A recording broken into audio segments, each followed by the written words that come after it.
tertúlia. Meu boa tarde para todos e todas. Hoje é dia 20 de setembro de 2010, segunda-feira.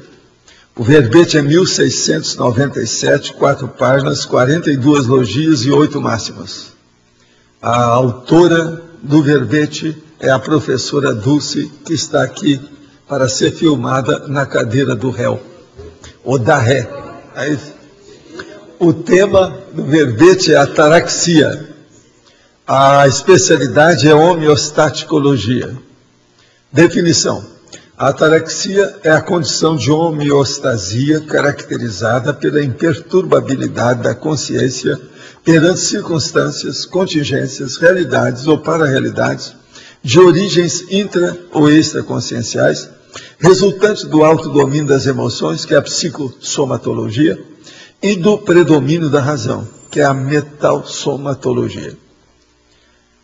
O equilíbrio emocional, a homeostase holossomática, a libertação do ansiosismo, a libertação das paixões, a libertação das preocupações, o humor fleumático, a moderação das necessidades, das opiniões e dos desejos, a investigação das causas naturais dos fenômenos e fontes dos temores humanos, a força intraconsciencial impondo-se sobre as adversidades, o autocentramento no megafoco, a condição da ataraxia como meio para a evolução consciencial. Na argumentologia tem uma tabela com as reações, posturas e hábitos cosmoéticos já desenvolvidos na diuturnidade e assentados em contrapontos evolutivos. Tem 25 na tabela, 25 contrapontos evolutivos, entre as manifestações emocionais e as manifestações ataráxicas. Na remissologia tem 10 itens, nós destacamos: autocontrole, autoincorruptibilidade, autossuficiência evolutiva, eudemonia, cosmoética e eutimia.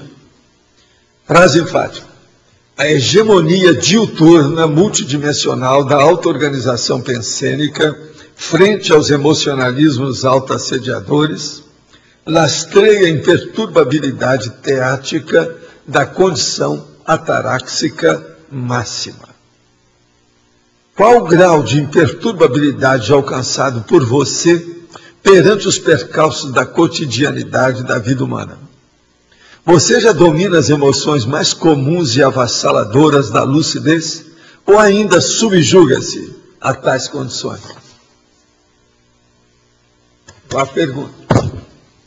Neste final de semana, consultei um terapeuta clarividente. Ao avaliar o meu problema de mal-estar e angústia, ele me disse que se tratava de inimigo do passado. O meu problema dentro do centro espírita foi dito que era uma mediunidade a se desenvolver. Não estou pretendendo voltar a fazer o tratamento completo devido à distância, além de também se tratar de iniciações em mestres ascensionados, do qual não estou acostumado a lidar. O que posso fazer nesse caso que não consigo resolver à mesa? A primeira coisa que você pode fazer é dominar isso que nós chamamos de estado vibracional. É o que a gente tem para oferecer a você. Estado vibracional. Olha bem como é que é. Veja onde é que você está, como é que é, onde é que tem alguma unidade do Instituto, por exemplo, de Conscienciologia, pode ajudar. Há uma semana atrás, mandei por e-mail o relato do meu primeiro arco voltaico. Escrevi a sensação de gelo nas mãos e a reação positiva de minha mãe. O senhor disse que muito possivelmente eu seria ectoplasta. Repeti mais 2 vezes o arco voltaico nela, e a sensação de gelo se repetiu de forma diferente, mas bem definidas e intensas. Nas primeiras pesquisas sobre o assunto, descobri que as principais matérias dizem respeito a médio e fenômeno de materialização. Acredito que esse não é o principal objetivo da ectoplasmia. Não, não é. Para nós também não é. Para muitos espíritas, isso foi. Para muitos, também na época do início do parapsiquismo, também foi. Mas para nós não é. Se eu sou ectoplasta, pode-se concluir que isso já estava na minha proex? Não, na sua proex não, na sua paragenética. Qual a responsabilidade de ser um ectoplasta? É que você tem que trabalhar com as energias em favor dos outros e fazer assistencialidade. Quais os principais campos de atuação de ectoplasta? A humanidade inteira.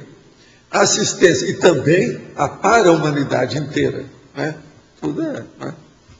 A assistência intrafísica, a extrafísica, quais os livros o senhor indicaria? Tem um livro que vai sair agora, que são 8 volumes. Chama-se Enciclopédia da Conscienciologia. Eu estou indicando esse livro para quem quer começar a estudar as nossas coisas. Começar a estudar. E aquilo ali vai achar tudo que você está querendo. É só procurar e vai achar. O índice é enorme. O índice vem no primeiro volume. Agora são 8. São 7.200 páginas. 8 volumes. Vale a pena você ver por aí. Vai sair oportunamente um DVD sobre esse assunto. Não por agora, ainda vai demorar um pouco. Vai sair os 8. Agora, eu quero dizer para vocês que nesse verbete tem aí na citaciologia um A do a termo. Esse A aí não tem. E também, lá no 04 da tabela, está calculismo, que está escrito na letra trocada. Isso nós já vimos e vamos acertar lá. Se tiver mais algum, nós estamos aqui para ouvir. Agora, seguindo a nossa tramitação dos verbetógrafos publicados, vamos voltar para a Kátia, faz favor, Kátia. Muito bem, eu já sei que o verbete está ótimo. Já dei os parabéns para ela. O que mais? Que mais? Dulce, você que está escrevendo um livro sobre vontade, eu queria saber como é que você relaciona a vontade com a ataraxia. Bom, é totalmente relacionado, Kátia. Eu até coloquei aqui na tabela, eu coloquei no item 11, né, em contraponto do desejo fugaz e da vontade inquebrantável, né? Porque eu penso que, embora a vontade sabidamente seja, né, alguma coisa que permeia todas as manifestações, mas eu penso que nesse caso especificamente é fundamental essa prática da volição mesmo, a pessoa a partir da vontade, ela conseguir manter os controles necessários para conseguir a condição da ataraxia, né? Essa questão da imperturbabilidade, da pacificação íntima. E aí eu pensei assim, eu construí esse verbete pensando nessa questão da teoria dos pensenes, né? E claro que, pensando nisso, a vontade está diretamente relacionada, né? Você, para pensenizar, tem a vontade diretamente e diretamente influenciando na qualificação desses pensenes, quer dizer, é um ciclo, né, dessa autopensenidade mais rígida. Então, assim, resumindo a ópera, se você tem uma vontade forte aliada a um código de cosmoética também desenvolvido, você fica muito mais próxima de uma condição ataráxica. Mas enquanto a pessoa ainda não desenvolveu tudo isso, o que ela pode fazer assim, de prático? Bom, eu uso algumas técnicas, né? Então, por exemplo, se eu percebo que eu estou numa condição de algum transtorno, de alguma excitabilidade extra, excepcional, eu procuro fazer a técnica que eu chamo da transposição autopensênica, né? E a partir da vontade, você fazer a transposição do seu pensene padrão naquele momento e você transfigurar, você transformar a sua condição intraconsciencial da manifestação naquele momento. Então, por exemplo, a pessoa está pensando mal de alguém e se percebe se sentindo mal, é natural, já faz parte ali dos efeitos, né? Você, então, ter esse atilamento volitivo com a sua própria força momentânea da vontade, fazer essa transmutação imediata. É possível fazer isso. Essa transmutação seria que uma mudança de bloco pensênico? É como se fosse uma mudança do carregamento pensênico. Então, geralmente, quando você está se manifestando de uma maneira equivocada, assim, na experiência que eu tenho, você está com esse carregamento equivocado, né? Então, por exemplo, você está alguém está fazendo uma crítica ou, sei lá, colocando alguma coisa para você que você deveria estar focalizando ou na sua homeostase energética, né, para receber aquilo de uma maneira melhor, ou você está mais racional para aquilo e você concentra tudo nas suas emoções. E, obviamente, vai dar tudo errado. Você vai estar numa condição antagônica e oposta à condição da ataraxia.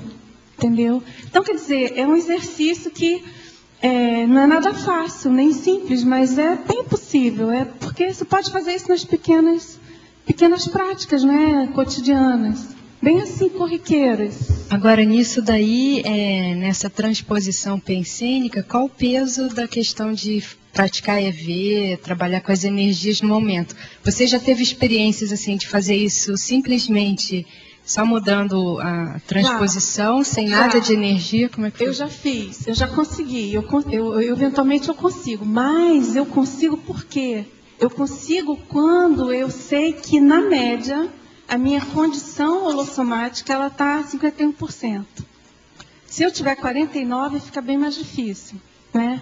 Então, por exemplo, estou em fase de desequilíbrio somático causado por problemas de intoxicação alimentar. Fica muito mais difícil você colocar em prática qualquer dessas técnicas, né? Então, assim, o mínimo você tem que conseguir manter, né? Com essas técnicas todas que a gente tem, que aprende na Conscienciologia. Obrigada. Oi, Dulce. A tabela está muito boa, está muito clara. Não pode dar parada. Por isso que eu estou falando de outras formas. Eu queria que você explicasse melhor na tabela, clareasse o número 5. Você faz uma correlação da vitimização com a autoconscienciometria. Desenvolve mais, por favor. Bom, a questão da autovitimização, muitas vezes a pessoa ela começa a reclamar e a se queixar da vida, da condição dela, e fica naquele bloco remoendo aquela problemática, né? Então, a proposta é você passar a fazer uma autoconscienciometria da sua condição, e com isso você começa a ver outras coisas, outros itens, outros fatores, ou melhores ou piores. E com isso você consegue sair daquele bloco da autovitimização. É uma técnica que eu acho que pode ajudar. Entendeu? Quer dizer, esse contraponto eu coloquei assim duas condições, né? Mas é claro que dependendo da situação da pessoa, você pode usar como uma técnica para conseguir aquela condição ataráxica, né? Sim, alguns itens, por exemplo, eu estou mais para a coluna a primeira ou mais para a segunda, depende. Então, em função do seu nível de aperfeiçoamento, você pode estar trabalhando como uma técnica almejando aquela condição. Mas deu para clarear? Sim, eu acho que sim, porque o vitimizado realmente ele não se compromete, né? Geralmente ele acha que é vítima do mundo, e aí na hora que ele está faltando, né, estaria voltando esse... eu entendi, então... Tem um aprimoramento maior da realidade dele, da condição, né? Se implicar nessa situação toda, né? De uma maneira diferente no mundo. Interessante. Aí, nesse caso, né, Dulce, a pessoa vai trabalhar exatamente o lock interno, né? Isso, ela vai parar de ficar reclamando do mundo, dos outros, e trazer para ela avaliar as próprias dificuldades pessoais. Neida, você está preparada para responder ou pode deixar para o fim? Então, agora é a Rosa.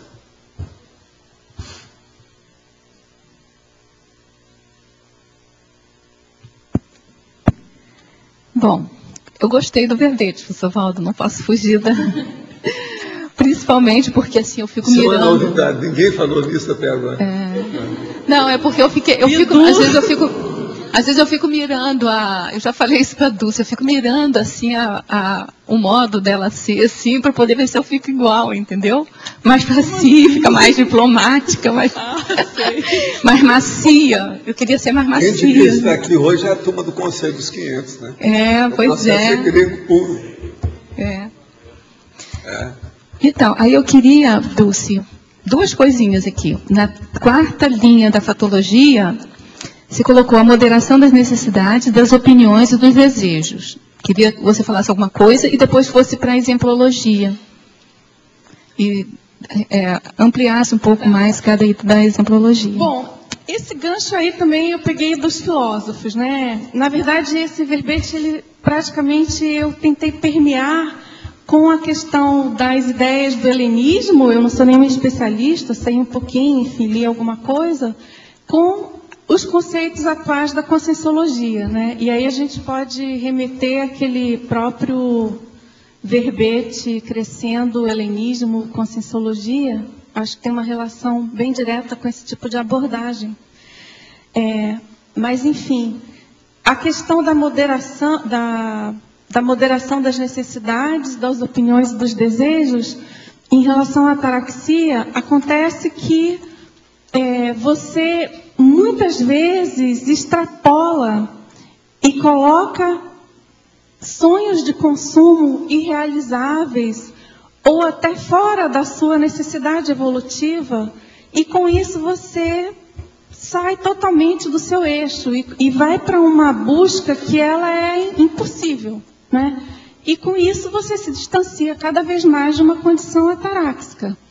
Então, uma das colocações das filosofias, enfim, é justamente essa questão de você se despojar do que é supérfluo para você, do que é menos importante, e se concentrar naquilo que é mais ligado no que a gente chama de trafores ou assuntos evolutivos, não é? Buscas evolutivas e cosmoéticas. Deu para entender? Clareou? Você pediu também exemplologia. Bom, ataraxia somática. Eu pensei, então, nessa questão da ataraxia, considerando não apenas o ideal da ataraxia, né, que estaria se aproximando de uma condição de serenismo, mas condições ataráxicas na nossa cotidianidade. Então, assim, a ataraxia somática seria você manter essa impassibilidade diante de alguma coisa relativa ao seu soma ou de alguém próximo, né? E aí eu pensei nessa questão da doença, que, enfim, que é algo tão frequente e que muitas vezes a própria falta de ataraxia em relação a esse assunto agrava, né? Só piora a condição. Isso é uma questão interessante da ataraxia, também colocada pelos gregos desde aquela época. A ataraxia, ela é meio e ela é fim, ela é objetivo. Então, a própria condição da ataraxia e o ritmo da ataraxia, a prática da ataraxia, é um meio para você alcançar uma condição de plenitude ataráxica, né? Então, é como se a gente fosse construindo aos poucos tendo mais serenismo, mais imperturbabilidade, e com isso nos vários segmentos e nas várias manifestações da vida, né? Então, essa questão, por exemplo, da ataraxia holobiográfica, que eu não tenho assim a hipótese, né? Mas eu desconfio assim que muitos dos problemas que a gente tem de perturbações, até autoassédios, heterassédios, vem desse conhecimento íncito, dessa vivência não necessariamente lembrada ou eventualmente relembrada de realidades patológicas nossas antigas, né? Então também é um exercício de você manter a ataraxia, né? Você ter esse acesso a essa informação e manter uma ataraxia holobiográfica. E como ataraxia social, então seria a condição de manter a serenidade diante de algo de dimensões maiores, né, relativas a uma coletividade, por exemplo, as tragédias planetárias. Agora é a nossa rainha Cristina. Tem uma série de expressões aqui interessantes que eu gostaria de comentar, são várias de fato. Mas aqui na fatologia, na linha 5 de baixo para cima, tem a frase, a vivência da autoliberdade frente às heterocoerções. Eu gostaria que você comentasse, mas assim, colocando a sua experiência em relação a como lidar com esse tipo de situação. Bom, a vivência da autoliberdade. Eu eu particularmente, eu tive uma infância muito boa e tudo, tecnicamente bem produzida, vamos dizer assim, mas eu tinha muita coerção em casa, por exemplo.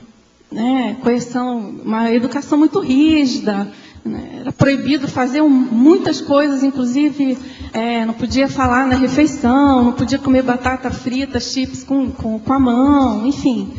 É uma série de coisas assim, muito rígidas.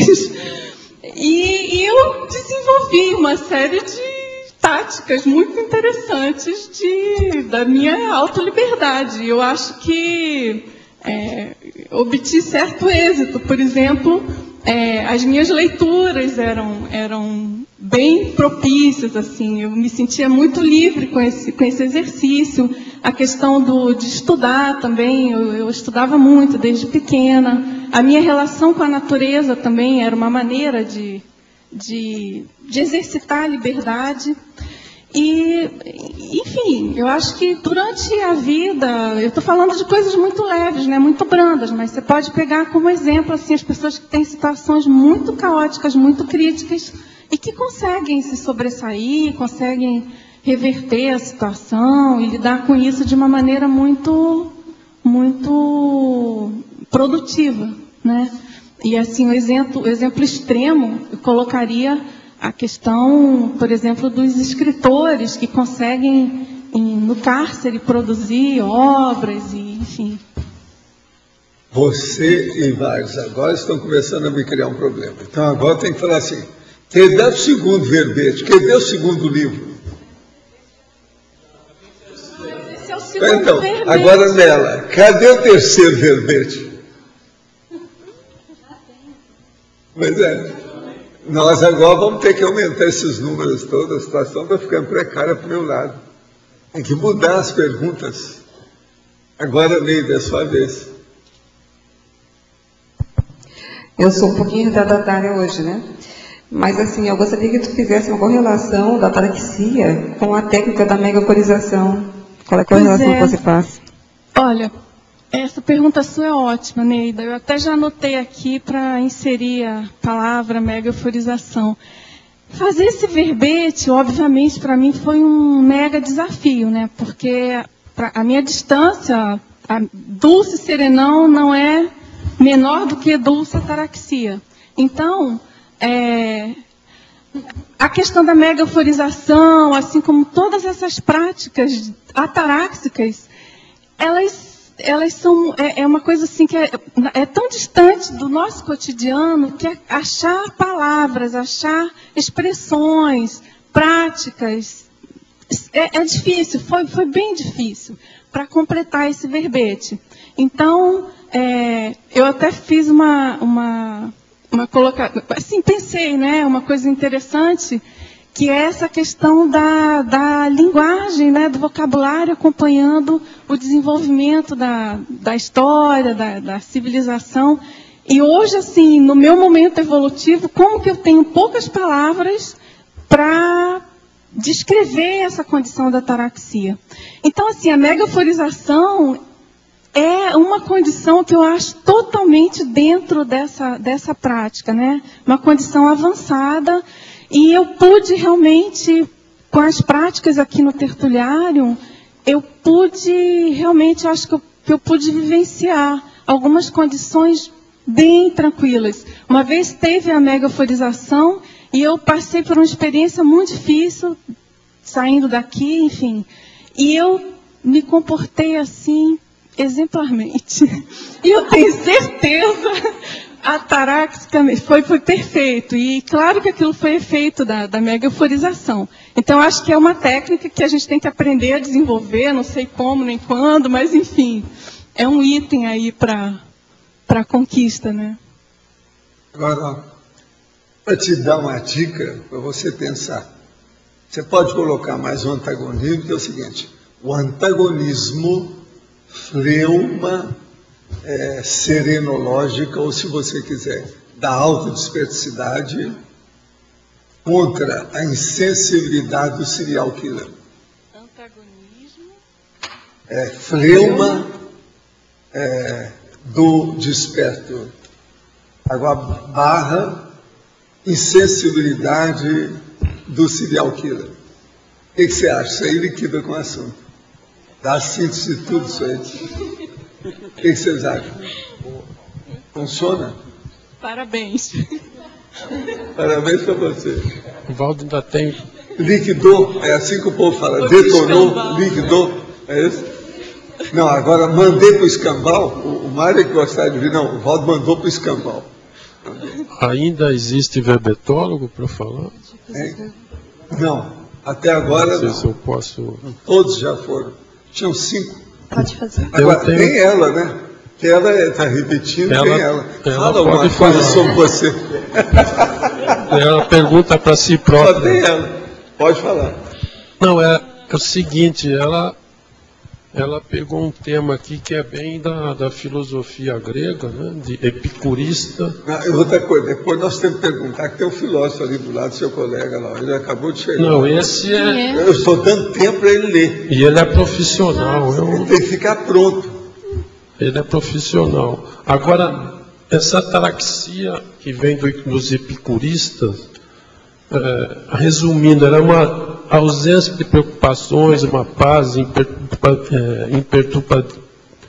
a pessoa, imperturbabilidade, ausência de ansiedade. E agora ela é dos epicuristas e compreende uma busca do prazer, mas é diferente do hedonismo. Aqui é uma busca de prazer mais moral, né? O hedonismo aqui, e ela busca do prazer também eliminando dor e outras coisas mais, diferente do hedonismo. Agora, em função disso, eu vi uma aqui para a pergunta, essa interaciologia, a interaciologia aqui que fala aponia, atambia, eudemonia, que é que parte que é? Está falando da trinomiologia? Ou é trinômio, né? Desculpa, é trinômio. É o primeiro trinômio, aponia, atambia, eudemonia. Porque eu vi aqui, por exemplo, aponia, ausência de dor, atambia, destemor. De medo. Destemor, atambia, eudemonia, busca da felicidade. E lógico, ela está bem dentro aqui do questão epicurista, mas eu gostaria que se aprofundasse isso. Bom, Arlindo, eu não sou especialista absolutamente em filosofia. Vocês das lives aí podem me corrigir, enfim, complementar. Mas, assim, de modo geral, né, que a gente pode dizer? Não, mas está bem dentro aqui. Esse trinômio está bem dentro. Está bem dentro, exatamente. Então, essa questão da eudemonia, tem até o verbete, né, eudemonia cosmoética. A eudemonia, ela está muito ligada ao conceito de felicidade, né? E claro que a hora que você coloca felicidade, tem a questão da ética e o que é ser feliz, o que é a felicidade. E então, todas essas linhas filosóficas, né, o epicurismo, o estoicismo, o ceticismo e, enfim, o próprio Demócrito, né, que foi quem propôs o termo, eles visavam essa questão da pacificação, da felicidade, do bem-estar e tinha essa questão da ausência dos medos, né? Por exemplo, essa questão de livrar-se de todos os medos era uma colocação bem típica do epicurismo, né? Já no estoicismo, os meios que eles propunham era realmente eliminar as paixões, eliminar as tristezas e também o medo. Então isso vai permeando, né, toda essa condição aí dos filósofos, tá certo? Então tudo aqui, o trinômio está perfeito aqui. Eles tinham a questão de uma busca da felicidade. Por exemplo, o prazer corporal era também uma finalidade. A ausência de dor, eles desprezavam a dor, o destemor. Tudo caminhando para uma busca de felicidade, assim, em suma. Mas aqui, esse trinômio está perfeito, porque são coisas aproximadas aqui. Né? Mas agora, aqui, outra coisinha aqui que eu aqui na tabela aqui a número 7, eu gostaria que você explicasse que tem a cobiça e aí com economia evolutiva. Essa economia evolutiva eu gostaria que se aprofundasse isso. Assim. O que eu estou chamando aqui de economia evolutiva é a pessoa ter essa noção do que ela pode vivenciar e o que ela pode usufruir da vida, do que ela tem, visando a evolução. E não ficar cobiçando o que ela não tem ou o que ela não pode. Então, a pessoa buscar ter essa inteligência em relação ao que ela pode aproveitar do ponto de vista da economia evolutiva, entendeu? Nesse sentido de que é possível você tirar partido do que você recebeu.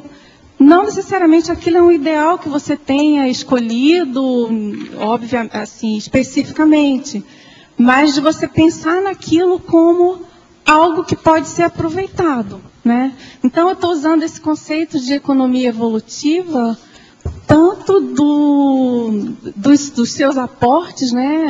Aqui, o Loche aqui do meu lado, quanto das suas possibilidades. Você trabalhar com isso, buscando uma condição de satisfação, né? De tranquilidade íntima.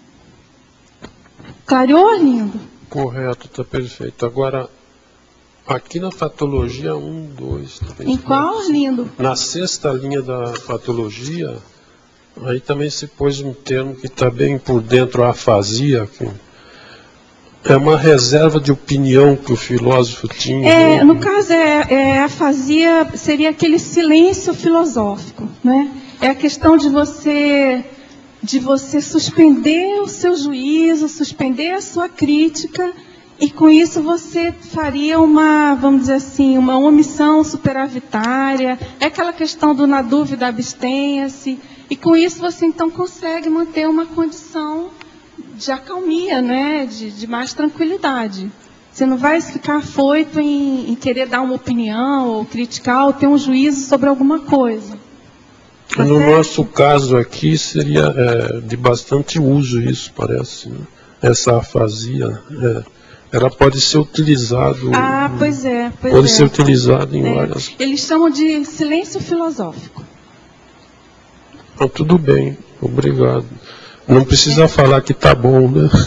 Agora, Arlindo, só assim, completando, assim, já que você falou aí dos filósofos, eu pensei assim, correlacionando, né, com aquele crescendo helenismo, conscienciologia, é que assim, há mais de 2 milênios, né, 2.500 anos, pelo menos, o Demócrito propôs esse termo, e, enfim, século V, século IV, e é claro que na essência, eu penso que a essência, a definição da ataraxia é muito parecida com o que a gente está tratando, tá certo, professor Valdo? É a mesma, é a mesma busca humana, né?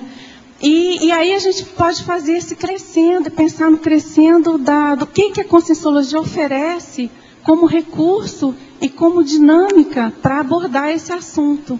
Então, o que a conscienciologia tem de maior sabedoria do que o resto? Pois é, então eu pensei assim, em algumas teorias, sabe? Pensei na teoria do EV, na teoria dos pensenes, na teoria do holossoma, na teoria da seriexis e a teoria dos serenões. Mais sério, você não falou. Qual você é? Tinha falado, a descrença. Da descrença. Tá. Agora só. É a da experimentação. A última coisa só. Muitos autores dizem que tudo da filosofia grega eles trataram de tudo. É lógico, quase tudo, mas de forma embrionária. Não tratava de tudo porque eles não tratavam do processo parapsíquico. Agora, embrionária e... Conscienciologia tratava não, eu sei. do que a Grécia. Isso o helenismo inteiro. Isso que eu ia perguntar. Quando passa do helenismo para a conscienciologia, lógico, existe acréscimo da multidimensional. Agora eles trataram embrionariamente... Nós somos obrigados a ter um upgrade, senão quem é que nós somos? Depois desses anos todos, alguns séculos. Mas o que eu vejo da filosofia é que a gente tem que utilizar muitos dos termos que eles usaram, do pensamento grego, é utilizado no Ocidente, nós também. É lógico, para aprofundar isso para uma saída bem mais ampla. Esse povo todo antigo de pé, mesmo com todos os erros dele. Eles eram fora de série, sem técnica, sem nada, com aquilo que fizeram o que puderam. Mas hoje nós temos muita técnica, muita gente que já trabalhou. Pois é, não, o povo saiu. Ali, vamos ver ali. Agora você tem que dar a palavra para os alunos. Vou dar a palavra para Indúcia. E aquilo ali é um grego judeu. Quer dizer, o mais bravo que tem é grego judaico. Não, eu queria fazer uma sugestão nessa linha de eu senti um pouco de falta de uma síntese do que a conscienciologia supera esse conceito de ataraxia grega, né, que estava sendo falado agora. Porque a ataraxia, ela está ligada ali àquelas correntes, né, que você coloca do ceticismo, epicurismo e estoicismo, né? Só que cada uma delas, digamos assim, se caricaturiza a situação de um jeito. Então, por exemplo, os estoicos é um processo de disciplina férrea, né, um processo de negação das paixões e tal. E já o epicurismo já é uma questão ligada ao hedonismo, né, ligada à busca, vai para o outro lado da balança, digamos. E na conscienciologia a gente tem uma síntese entre os dois e mais algo. Como que se poderia resumir isso? É uma questão. Eu acho que vocês estavam tentando responder, né, agora há pouco, mas poderia ter, na minha opinião, ali na argumentologia, um parágrafo com alguma síntese a esse respeito, né? Por que a ataraxia na Grécia já está superada e fica pequena? Eu vou pensar, acho que é uma ótima sugestão, fazer talvez uma listagem, né, Alexandre? Sim. Se você tiver alguma dica, algumas ideias, porque eu pensei assim que a própria explicação dessa condição era muito primária, né? Quer dizer, o almejo, o desejo, o vislumbre da condição, eu acho que é a mesma. Mas a explicação e as técnicas e os recursos são totalmente fora, né? Ficaram totalmente pequenos. Principalmente a questão da... Principalmente não, considerando todo o paradigma consciencial. Agora, né? Só para defender você e a conscienciologia, para você, pega lá nas manifestações ataráxicas, lá na tabela. Vou ler só 5. Explicita todo o processo da conscienciologia. Calculismo cosmoético. É cosmoética, eles não falavam nisso. Autoconscienciometria, jamais pensaram nisso. Autodomínio energético, eu evitei. Homeostase holossomática, eles não falaram em holossom. E projetabilidade lúcida. Só esses 5 aí já explica um monte de coisa que nós estamos falando. E está tudo aqui nas manifestações ataráxicas. A própria... Dos 25 eu peguei 20%. Já dá para explicar muita coisa nossa. É terrível isso tudo aí. Se você pensar bem, essa tabela está muito boa. Você colocou poucas palavras, não explicitou muito. Eu peguei o gancho da reeducação, Lúcia, aqui. Tinha alguns comentários que eu queria fazer aqui. Primeiro eu ia propor, se você achava que era o caso, de acrescentar na fatologia a terapia cognitiva. A terapia cognitiva é baseada nas ideias do filósofo Epíteto e pontua muito essa questão da imperturbabilidade. Então, para pensar se seria interessante. Na interdisciplinologia, eu ia propor você acrescentar a psiquiatria, a psicologia e a consciencioterapia, se você achar que é o caso. Eu acho a psiquiatria um pouco longe. Você acha que fica distante? Acho meio distante. consciência Então ela também vai cuidar da questão da sanidade mental, né, que tem muito a ver com essa questão do controle emocional. Colocou a autodesassédiologia que envolve isso tudo aí. Eu coloquei alguma coisa de medicina, assim, de psiquiatria no descarte dos medicamentos ataráxicos.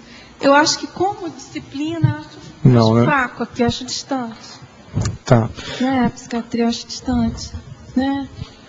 Outra coisa, aqui na citaciologia, você falou do Demócrito 2 vezes. Eu penso que seria interessante excluir uma das duas. Ficou 2 vezes quase seguidas.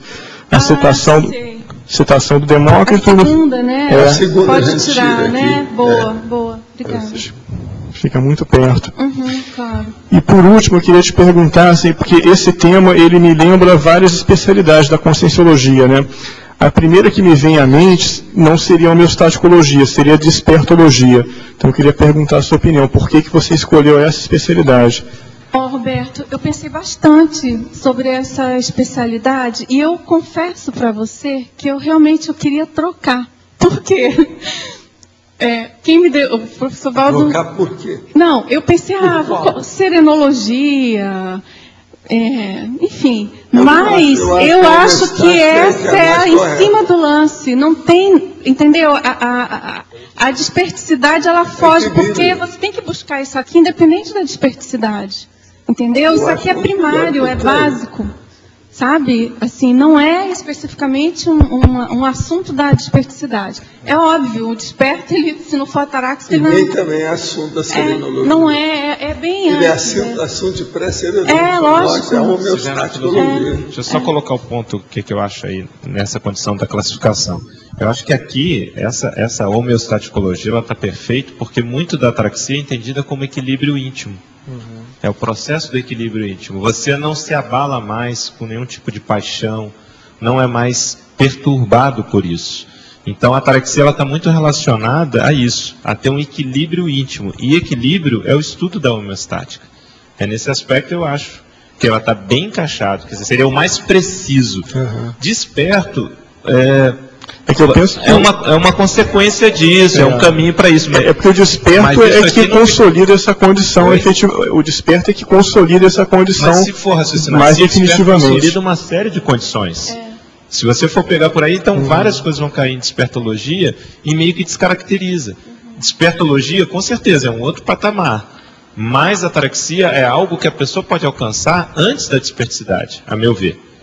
Então, e existe uma especialidade que ela é mais precisa nisso, que estuda o equilíbrio numa visão maior. Então, por esse critério de precisão também, ela estaria mais adequada, uma vez que a homeostaticologia existe. Como esse conceito de equilíbrio íntimo. Então, ataraxia e homeostaticologia é perfeita. Eu não trocaria, não. É uma questão de precisão nos dois sentidos, né? E faz a gente pensar também no domínio somático, né? Porque o foco é eu tenho que dominar meus 4 veículos. Então, para ficar em homeostase, eu acho que está bem coerente aqui com tudo que você fala. O estudo da sabedoria desejaria ouvir, por exemplo, uma pessoa igual a Magali, que não falou nada, qual a sabedoria dela para expor para a gente sobre esse assunto. Né? A outra que eu vou pedir é a Tamara.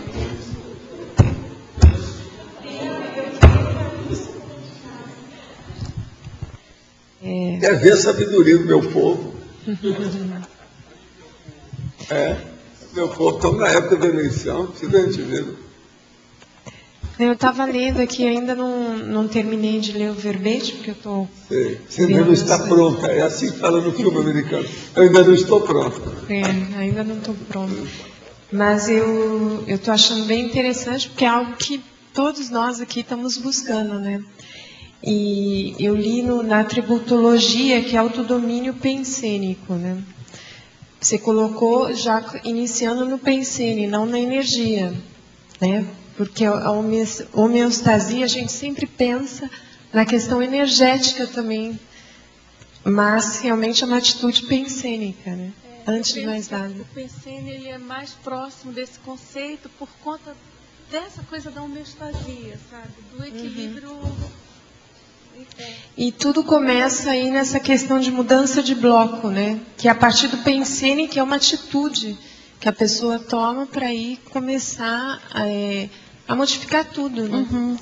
E aí, Magali, é claro que se você tem esse domínio das energias, se você mexe mais com as energias, é claro que você vai estar mais próximo das manifestações ataráxicas, entendeu? Uhum. Mas assim, o conceito em si, eu acho que ele é mais pensênico do que simplesmente energético. Uhum. E aí, mais uma vez, também eu tentei me colocar o mais próximo do sentido original do termo, entendeu? Então, acho que realmente é isso. No caso, assim, a questão do equilíbrio energético seria mais assim, equilíbrio holossomático, entendeu? Claro que o equilíbrio energético embasando isso tudo, com um grande recurso, né? Agora, na enumerologia, eu vi que a primeira questão aqui que você colocou é auto-organização pensênica. Você pode falar um pouquinho mais na enumerologia? Primeira ali que você colocou foi auto-organização pensênica. Bom, o que eu penso, assim, que eu considero que seria essa auto-organização pensênica é a condição básica, né? Que seria, assim, o início do princípio para você chegar na retilinearidade pensênica.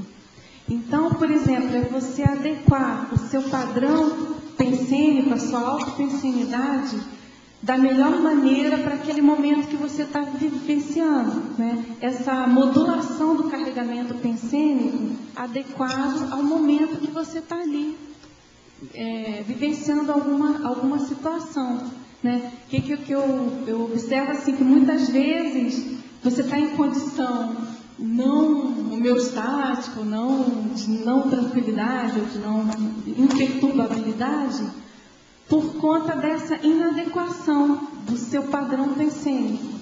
Então, essa auto-organização, ela seria tanto essa adequação, quanto você ter uma certa harmonia entre o que você pensa, o que você sente, o que você faz, né? Então, você mesmo buscar essa auto-organização, entendeu? Eu acho que seria, assim, um princípio para você chegar na condição ataráxica. E aqui, na enumerologia, na verdade, aqui são todos recursos, né? Eu chamaria de recursos ataráxicos. Assim, os outros itens. O segundo item é autodesassédio emocional. E o que me chamou a atenção é você colocou esse auto-organização pensênica em primeiro lugar, porque ele realmente tem uma questão pensênica aí, né? Que a partir ele do embasa, assim, é como se fosse um pilar mesmo, para você conseguir ir desvendando essa condição ideal, né, das suas manifestações. Dulce, você aqui na página 20, na antagonismologia, o último aqui você fala antagonismo, escapismo, mental somaticidade. Ali talvez não seria melhor escapismo e enfrentamento, ou autoenfrentamento? Pode ser que eu quis fazer um jogo aí, porque muitas vezes a pessoa se faz de muito séria, muito racional, muito, às vezes, intelectual, e ela só está fazendo escapismo, entendeu? Que é muito diferente de uma posição mental somática. Por isso que eu coloquei esse antagonismo, entendeu? Entendeu, Loche? Não é no sentido de que é o oposto, são os veios, assim, das manifestações, entendeu? Por diferença. Entendeu, Loche?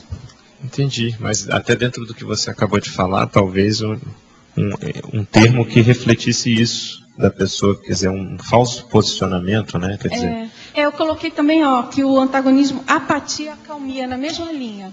No caso, eu tô... mas esse sim, esse eu vi, acho que entendi bem. Quer dizer, você tem a acalmia, que seria o positivo, e você tem a apatia, que também é uma... porque também... Aí já é negativo, uma calma, só que é negativa. Só que aquela calma, assim, do desprezo, da negligência, é que mental somaticidade englobaria muita coisa, foi nesse sentido que eu pensei, entendeu? Entendi. Nesse outro, não, eu acho que está dentro da mesma linha, você pegou uma variável que eles se diferenciam, a calmia e a apatia. Num termo melhor, assim. Você sugeriu o que mesmo? Eu tinha pensado o autoenfrentamento, né? ou enfrentamento. Agora, aqui talvez a questão do posicionamento, se é o que você... Porque às vezes a pessoa foge de um posicionamento e... Eu não queria esse antagonismo... Acho só que mental somático e cidade ficou um pouco difuso, né, na minha opinião. Tá, entendi. Ô, Tamara, dá a sua opinião também de sabedoria da história. Bom, eu gostei muito do verbete. O único acréscimo que eu faria é em laboratoriologia, eu colocaria um laboratório de pensenologia. Eu acho que tem muita relação. Tá, em cima do lance. Muito bom. E aí uma pergunta, assim, para debate. Essa passagem na tabela, o item 9, da culpa para a autoincorrupção. Bom, aqui eu pensei... aqui eu entrei totalmente de cobaia, né? Sim. É claro que se eu ajo buscando a autoincorrupção, a culpa fica totalmente distante, fora desse universo, né? Então, esse é um antagonismo extremo, no caso. Então, a culpa é uma das causas, é uma das condições que levam a pessoa a não ter ataraxia, né? A questão do ansiosismo, da angústia, enfim, uma série de problemas que distanciam da condição ataráxica, né? É uma manifestação emocional bem frequente, bem comum, e muitas vezes simplesmente porque a pessoa é autocorrupta, né? Não faz o que ela sabe que tem que fazer, desvia do que é mais necessário, enfim. E então eu acho que converge bastante, sabe, para uma manifestação ataráxica. Olha que pergunta. Estamos todos reunidos em Gramado, conversando sobre o ECP2 de Caxias, sobre o amparador Hércules Galó e as relações desse curso com a consolidação do Centro Educacional do IPC na Serra Gaúcha. Poderia comentar algo a respeito? Não há dúvida que ele está ajudando o processo de educação há algum tempo. Porque trabalhar com energia apenas por trabalhar com energia ainda é pouco. A energia tem que ser canalizada para criar a reeducação. E o Hércules Galó faz justamente isso. Gostaríamos de saber se esse amparador auxilia no processo intelectual da região da Serra Gaúcha, na criação da Universidade de Caxias do Sul, a UCS, em meados da década de 60. Bem como a de abertura de várias faculdades atualmente em Caxias do Sul. Não há dúvida que ele trabalhou com isso. Ele dessomou em 1921. E ele dessomou com muita lucidez esse homem. O caso dele é sério. Agora, a turma está falando lá, quem escreveu foi a Silva e os voluntários de Caxias do Sul, lá no Rio Grande do Sul. Em sinergismologia, agora é para você, Dulce, poderia explicitar esse sinergismo com algum exemplo?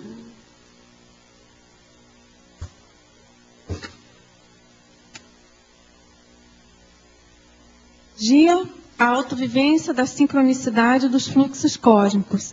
Bom, meus exemplos práticos são, eu percebo muito claramente que quando eu estou vivenciando uma condição de mais homeostasia, eu consigo perceber muito mais as sincronicidades em relação a tudo que acontece, a tudo não, mas a minha vida em geral. Então, muitas vezes eu estou estudando, pesquisando algum assunto, e, por exemplo, eu ligo a televisão e eu estou lendo um texto, a palavra que eu leio, o repórter fala a mesma palavra. Então, são coisas que se repetem e que você percebe que o que você está fazendo, de certo modo, está alinhado com o que deve ser feito, ou o que seria melhor eu estar fazendo naquele momento. E, muitas vezes, também, isso acontece assim de um modo mais coletivo, né?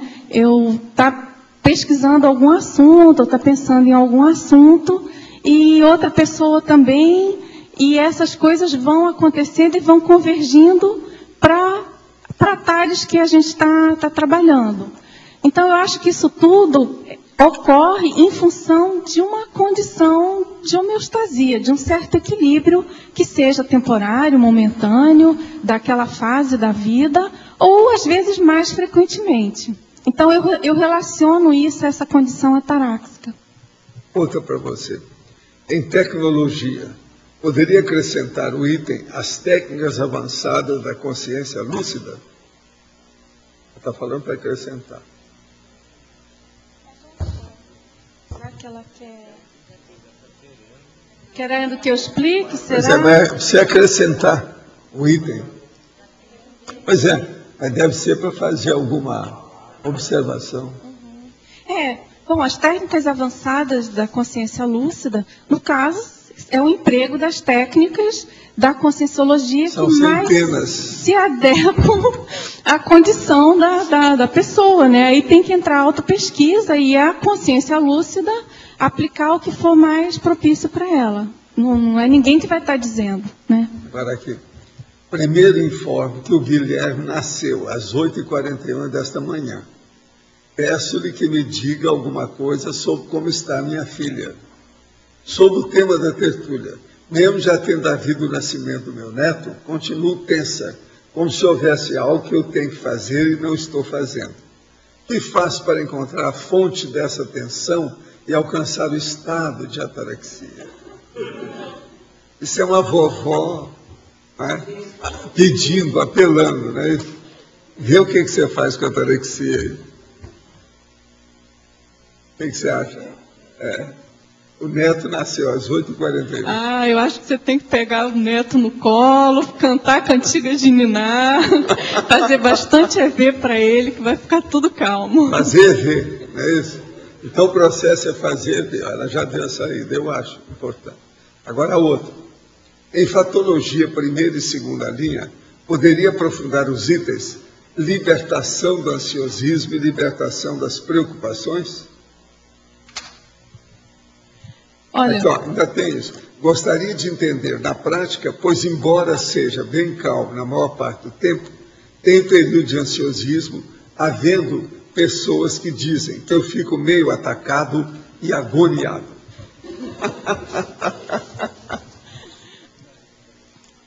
Bom, a questão do ansiosismo foi bastante falada aqui no sábado, né? A Nina Rosa deu um banho de loja aí em todos nós. Mas, enfim, é importante você conseguir mapear e descobrir a especificação do seu ansiosismo, né? Tem vários tipos de ansiosismo e tem várias maneiras dele se manifestar, né? Então, é importantíssimo você mapear onde quando, em que circunstâncias, quais são os motivos que levam você a ter mais ansiedade.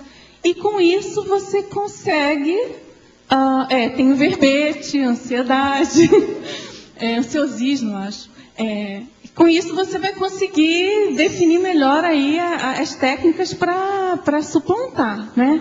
Eu aqui, da minha parte, busquei, por exemplo, eu fiz essa tabela, como eu já falei aqui antes, né? Parte desses itens foram feitos bastante em cima da minha vivência.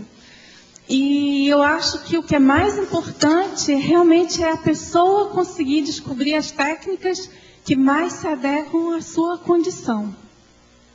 E em relação à libertação das preocupações, uma coisa está muito ligada à outra. E é claro que preocupação vai inibir qualquer condição de ataraxia, né? Então, a pessoa tem que pensar também o que é que traz tanta preocupação e o porquê. E eu, por exemplo, acho que eu coloquei o item 20, por exemplo, que eu usei o item preocupação e coloquei como contraponto a ação prioritária. Porque geralmente, a pessoa muito preocupada, ela não está fazendo o que é prioritário para ela. Se ela buscar o que é o prioritário, essa preocupação, ela perde totalmente o peso e o sentido, né? Minha condição ataráxica ainda sofre oscilações quando da presença intrusiva de certas consciências, como aconteceu ontem à noite. Gostaria de comentar da autora sobre fatores que provocam variações momentâneas do estado ataráxico da consciência quando em contato com holopensênios patológico, mas especificamente com CIECs perturbadas. Bom, é o que a gente estava falando antes. Quanto mais homeostase você já tem, quanto mais você trabalha com as energias e mantém já uma condição de predisposição até chegar, por exemplo, vamos dizer assim, numa espécie de autoblindagem cosmoética, mais você vai estar apto a lidar com essas situações. E quanto menos equilibrado você tiver, mais fácil você vai ser de virar presa de assediador, né? É claro que essa condição de ansiosismo está totalmente relacionada com autoassédio, obviamente com assedialidade, né? Uma coisa bem ligada, bem direta. Esse mesmo teletertuliano, um pós-escrito, gostaria de agradecer enormemente essa equipe maravilhosa, da qual faço parte, se me permitem dizer, que me presenteou com o livro Manual de Redação da Conscienciologia. Ele já chegou e logo vai se juntar a outros tantos que estão sendo comprados no Shopcons. Agora, outra aqui para você. Professora Dulce, você está estudando à vontade. Como ter êxito para executar e manter o estado vibracional? Como executar à vontade na teática para se conseguir fazer os 20 EVs diários? Bom, eu estou estudando à vontade já tem algum tempo e essa resposta acho que tem a ver com o que eu falei ainda há pouco. Essa questão das técnicas para você conseguir realizar algo que você sabe que é importante, que é prioritário, que é fundamental, ela é totalmente intraconsciencial, né? Se não fosse assim, todo mundo já fazia o que tem que fazer, já teria dominado. Eu, assim, com a minha prática, né? Eu, assim, da minha experiência, eu procuro aliar o que eu não consigo fazer e o que eu sei que é importante fazer com coisas que eu já sei que eu tenho mais facilidade. Então, é aquela prática, aquela técnica de você usar trafor contrapondo aos seus trafares, né? Então, no caso do estado vibracional, se você não tem essa vontade inquebrantável de fazer o estado vibracional, por exemplo, eu sugiro você aliar coisas que você faça com muita facilidade e sempre que você fizer, você lembra e faz estado vibracional. Isso aí acho que pode ajudar você a começar a ter essa prática, porque é o que o professor Valdo também sempre fala, né? Quanto mais você pratica, mais aquilo vai ficando fácil, porque você vai começando a realmente a dominar. Então, é uma técnica que eu uso também, né? De juntar fatos prazerosos e que eu gosto, que eu faço com muita frequência, há coisas que eu não tenho tanta habilidade ou que eu não tenho tanta predisposição. Essa dobradinha, esse equilíbrio aí, eu acho que é bem sério de você buscar para conseguir atingir aí, com isso reforçar a sua vontade, né? Outra para você. Enfatologia, segunda linha, a libertação das paixões. Gostaria que a autora sugerisse uma técnica para uma consciência iniciante conseguir o universalismo, que é o segundo colocado na tabela número 18.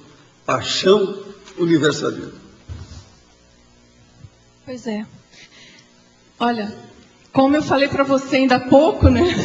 A minha distância para a ataraxia é grande e eu acho que dependendo do item que está colocado aqui, isso tem uma oscilação bem impactante, né? Agora, essa questão da paixão e do universalismo, a minha proposta também é você manter essa condição, fazer essa tentativa de pensar universalmente em pequenas coisas do dia a dia, né? Então, uma técnica simples, se você se vislumbrar ou se deparar numa condição de muito emocionalismo e você muito apaixonado por alguma causa, tenha muito cuidado. Provavelmente você está equivocado, aquilo ali você está enxergando pequeno, você está com uma visão muito restrita. E qual é a dica? Qual que é a técnica? É exatamente você ampliar o seu senso de universalismo pensar de uma maneira mais ampla, mais fraterna, mais cosmoética, enfim, colocar em prática, ou em pensamento, pelo menos, todos os conceitos que você sabe, que você já aprendeu de Conscienciologia.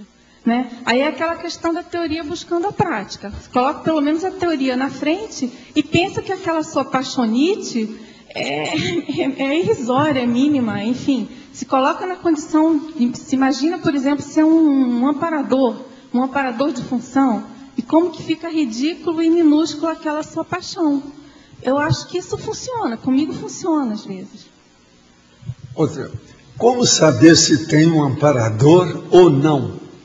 Olha, a primeira coisa é a seguinte, para a pessoa ter um amparador, ela precisa estar fazendo assistência aos outros. Se ela está fazendo assistência, ela tem que olhar quais as inspirações que ela recebe, alguma coisa nesse sentido. É assim que ela vai ver se tem uma ideia, por exemplo, que aparece de surpresa, muito importante, que clareia tudo, isso às vezes é um amparador. O mais é conversa fiada. Guia cego é o que tem mais, amparador tem menos. Agora, depende, né? Você quer falar alguma coisa também? Só falar que é importante a pessoa tentar descobrir uma maneira mais direta dessa comunicação, né? Pensar aí qual é o fenômeno, qual é o caminho parapsíquico que você tem mais facilidade para buscar essa interação para cérebro seu e conseguir, então, desenvolver aí a sinalética, mas, enfim, conseguir realmente perceber os efeitos da atuação do seu amparador na sua pensenidade.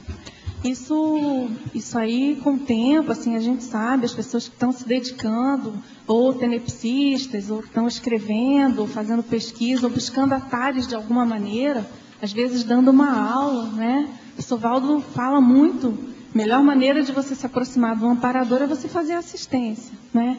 E aí a melhor maneira de você ter certeza disso é você ver os resultados. Quem é que está aí? É você? Dulce, aqui na tabela, o item 13, você botou entusiasmo versus sabedoria. Eu achei que sabedoria ficou muito amplo, sabedoria inclui muita coisa. Então eu pensei em uma palavra que seria mais pontual como antagonismo, que seria talvez ponderação. O que você acha? Eu acho que sabedoria está correto, mas é muito amplo. A sabedoria é a ataraxia. Porque é uma acepção assim. Mas é muito grande, né? Sabedoria, porque sabedoria é tão falada assim.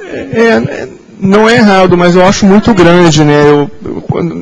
Nos outros itens você colocou coisas mais pontuais que eu achei mais em cima do lance, como contraponto ao que você queria. Agora, em sabedoria, eu sugeri ponderação. Eu acho que não sei se é o... Está muito próximo de comedimento, né? Sabedoria é mais ampla. Eu não consegui pensar o melhor. Você entendeu? Pode ser outra coisa, mas alguma coisa mais pontual. Eu acho que sabedoria ficou muito amplo. Dulce, eu queria fazer a mesma observação. A minha sugestão seria serenidade. Como contraponto para esse. E para a sabedoria, ignorância, talvez. Mas a sabedoria mostra que a pessoa tem que pensar, entendeu? Porque é uma coisa minha, sabe? Até talvez vocês possam dizer, porque eu sou um pouco complicado. Mas eu não gosto de colocar o antônimo imediato. Eu prefiro dar um toque assim para a pessoa parar para pensar, entendeu? Senão fica muito assim, tati. Sim. Né? Não, eu acho... Então, é por isso que às vezes... eu entendi, não é um antônimo exato, mas ainda assim, eu acho que sabedoria é uma palavra muito guarda-chuva. Tá, okay. Sabedoria entra muita coisa. Eu vou refletir. Dá uma pensada. Pode falar, ele está precisando do microfone. Na próxima vida humana, vocês já vão nascer com o microfone na mão direita. Dulce, eu queria saber se caberia aqui no verbete o conceito de mitridatismo.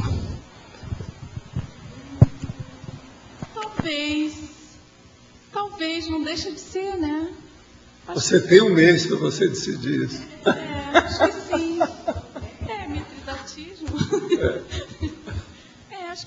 Ok. Obrigada. Quem mais? Quem é que está?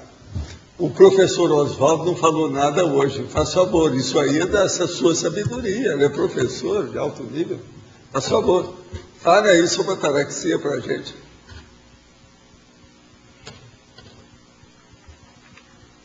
Profesora Dulce, buenas tardes. Buenas. Eu estava vendo aqui o contraponto de preocupação à ação prioritária. Relaciono totalmente a ação prioritária com a vontade. Agora, eu gostaria que você me amplie o conceito de como sair da preocupação. Eu falei ainda há pouco, vou tentar ampliar um pouquinho mais. Geralmente, quando você está preocupado com alguma coisa, né, a palavra já está falando, preocupado. Você está se concentrando em alguma coisa que não é prioritário, que não é o momento. Então você tem duas saídas, ou você vai agir em cima daquilo que você está se preocupando, para evitar isso, ou você vai buscar o que realmente é prioritário para a sua pensionização. E eu acho que a questão da preocupação, ela ocorre muito em função de pendências excessivas, de malemolência, de leniência, de culpa. Então você tem que ir nessa raiz e procurar reduzir seu checklist de pendências, procurar refazer o seu planejamento das suas atividades prioritárias. Eu acho que é por aí.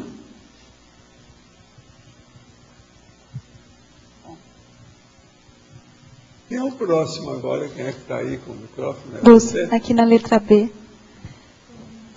Na fatologia, na quinta linha de baixo para cima, gostaria que você falasse um pouco mais a força intraconsciencial impondo-se sobre as adversidades